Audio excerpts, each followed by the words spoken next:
The second lesson this morning comes from the Gospel of Luke, chapter 2, verses 41 through 52, which can be found on page 934 in your pew Bibles if you would like to follow along.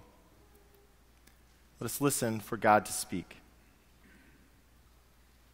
Now every year, Jesus' parents went to Jerusalem for the festival of the Passover.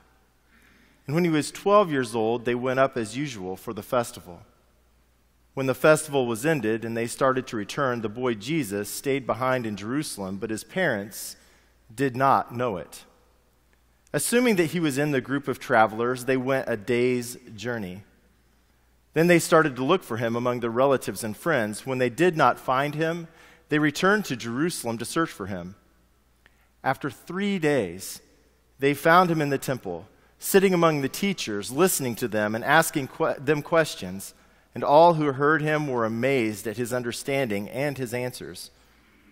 When his parents saw him, they were astonished. And his mother said to him, "Child, why have you treated us like this? Look, your father and I have been searching for you in great anxiety." He said to them, "Why were you searching for me? Did you not know that I must be in my father's house?" But he did not understand what he had said to them. Then he went down with them and came to Nazareth and was obedient to them. His mother treasured all these things in her heart. And Jesus increased in wisdom and in years and in divine and human favor. This is the word of the Lord.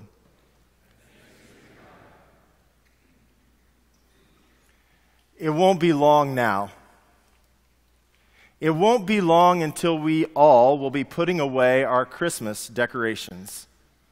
The boxes will be brought down from the attic or up from the basement.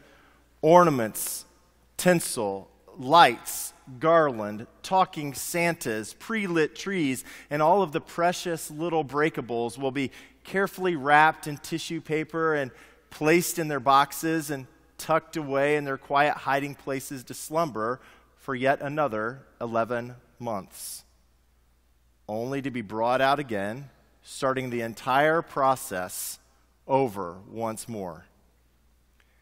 Now, I must confess, I am not looking forward to that day. In addition to the laborious process of schlepping boxes upon boxes up and down and up the steps, there is something about that day that makes me just a little bit sad. I fear that along with my decorations, the audacious, transformative miracle of the incarnation will also be tucked away with them, only to be forgotten for the majority of the year. Now, in the Shivers house, there's a traditional Christmas decoration that avoids this endless loop and stays out every day of the year. In fact, there are 15 manger scenes or creches from around the world and in various forms and shapes that remain out throughout the year in our house. And I think my love for these quaint scenes of Mary, Joseph, baby Jesus, and random collections of animals and shepherds and townsfolks and wise men comes from my maternal grandmother. Each year, my family would gather at my grandma's modest house in Marion, Indiana, to help her and my grandpa decorate for Christmas. And one of the last things we would do was set up her manger scene on top of a half wall that separated her family room from her kitchen. My sister and my brother and I would gather around the box and go on a treasure hunt through all of the scraps of newspaper to find the characters, the artificial snow, and this small shaving mirror that she had that served as a pond. Christmas officially started for us when that scene was fully constructed. We also had a similar scene in my parents' house growing up. The characters were made of resin and the stable was covered with straw that somehow seemed to shed all over the house. Well, we had this small dog. Her name was Fonzie. Yes, Fonzie. who had this nasty habit. No matter where we placed this small manger scene, Fonzie would find it and make off with one of the characters. And we would find them hidden in various places around the house. She would steal nearly any character, but she had a special interest in the sheep, which led us to think that perhaps she was part wolf or a wolf in another life. No matter how many times we returned the stolen pieces, they always ended up missing yet again the very next day. It was simultaneously hilarious and exasperating. But perhaps we misunderstood what she was doing. Maybe this little Papillon mix was telling us something. Maybe she was reminding us that we couldn't stay at the manger. Maybe inadvertently, she was communicating one of the most important lessons of this Christmastide. We must have the courage to move away from the manger. The narrative arc at the beginning of the Gospel of Luke does much the same thing as it moves the reader first to and then away from the long-awaited birth of the Anointed One. The miraculous birth is anticipated by Mary and Joseph and Mary's relative Elizabeth, we are told. And the arrival was celebrated by animals and angels and lowly shepherds. Songs were sung in heaven and on earth. Celestial bodies aligned and rejoiced. Mute tongues spoke prophecy. And the old proclaimed the arrival of the long-anticipated salvation for all people. For nothing will be impossible for God, Luke writes. But the author of the gospel does not allow the story to stop there. He keeps the narrative rolling through 3 small vignettes of a family practicing their religious devotion through the rite of circumcision first, and then the ritual of purification, and then an annual visit to Jerusalem for the celebration, the festival of Passover. And it is here that we find our text, where the preteen Jesus is irritating his parents like preteens can sometimes do. He wasn't where his parents thought he should be. Sound familiar? But he was found, attitude and all, exactly where he needed to be. He's not the sweet little babe in our quaint, romanticized little manger scenes anymore. It's really easy for us to fall in love with a birth story and the cute coos and cries of an infant. But Luke reminds us that the child must grow in wisdom, in years, and in divine and human favor. And so must we. We can't remain at the manger. Life will not allow that to happen. So the question this first Sunday of Christmas is, will we attempt to stay there? Will we allow the Advent we waited for so long to remain in the stable? Or will we grow into its message, becoming bearers of this coming to the world in which we live? We are called to be Advent people, birthing the long-awaited hope, peace, joy, and love into the world that can seem void of such things. And perhaps that's what it means to be people who grow in wisdom and stature and in favor with God and humanity. Perhaps this is what it means to move away from the manger. We spent so long thinking about and talking about the 4 themes of Advent. But what might that mean if we were to bear those into our world through the way in which we live? Hope. What might it mean for us to be people of hope? Hope is not pie in the sky wishful thinking. Hope is present tense. Hope is grounded in the assurance of something that is.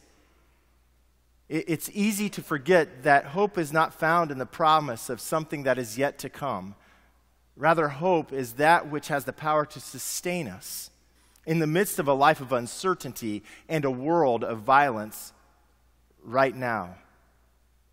It does so not because of the power of hope itself, but because of that upon which hope is set. God is proven to be faithful, steadfast, loving, and good.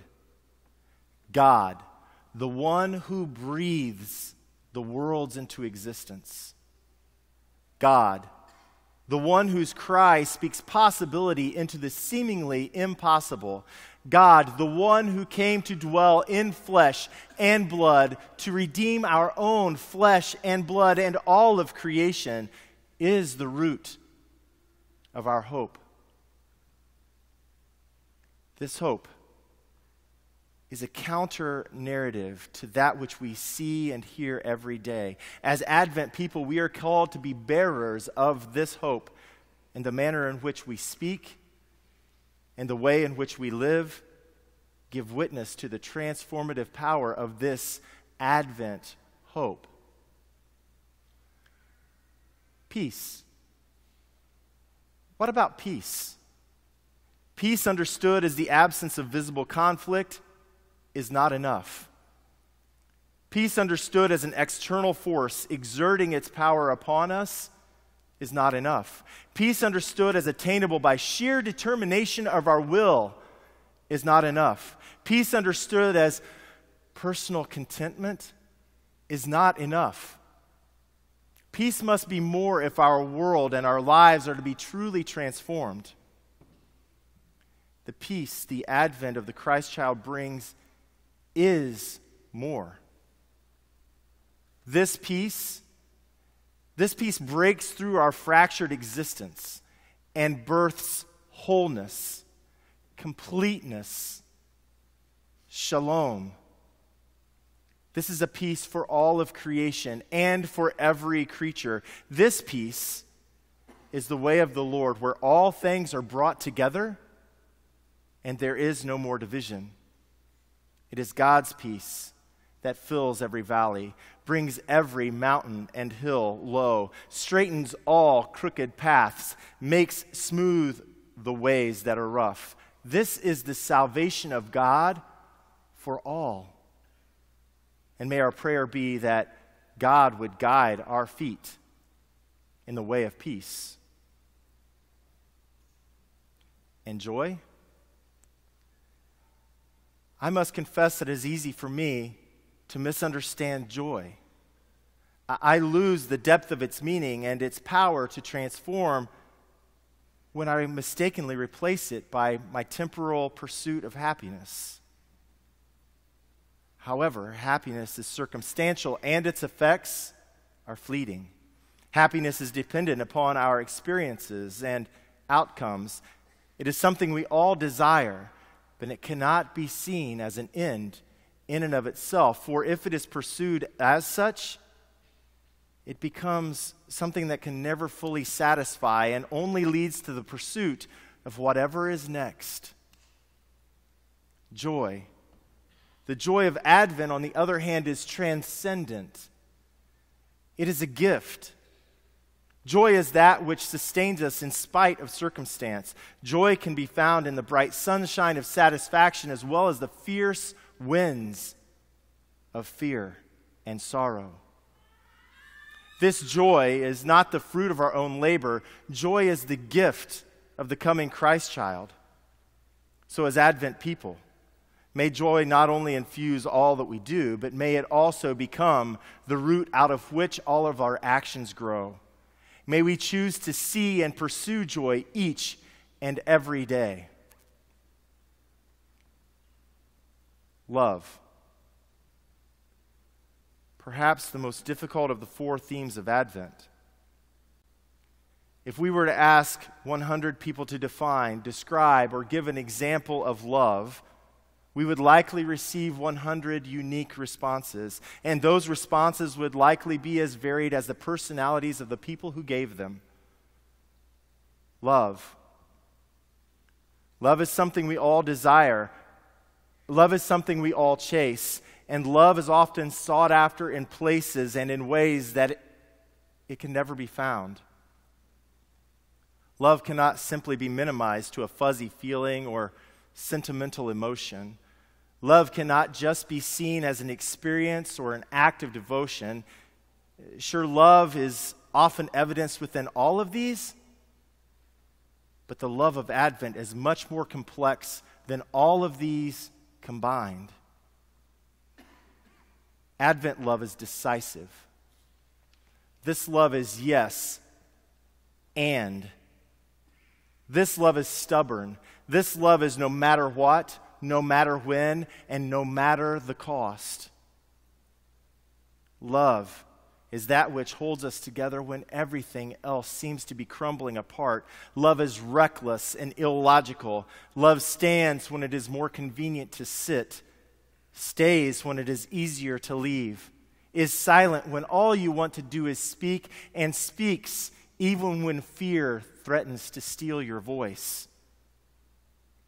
Love makes no sense, and yet it is the only thing that makes sense out of our everyday nonsense in which we live. Love is not something which can be found because love is. Now here's the rub. The incarnation is the most controversial and critical thing that has ever happened in human history. The incarnation is what should move us away from the manger. It asks more of us than adoration. Advent is coming.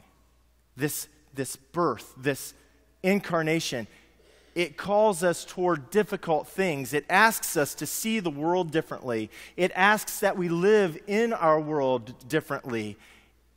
It is a call to be as if people in a not yet and maybe never world, as if the promises of God are already true in a world that often either says these things have not yet come or may never even exist.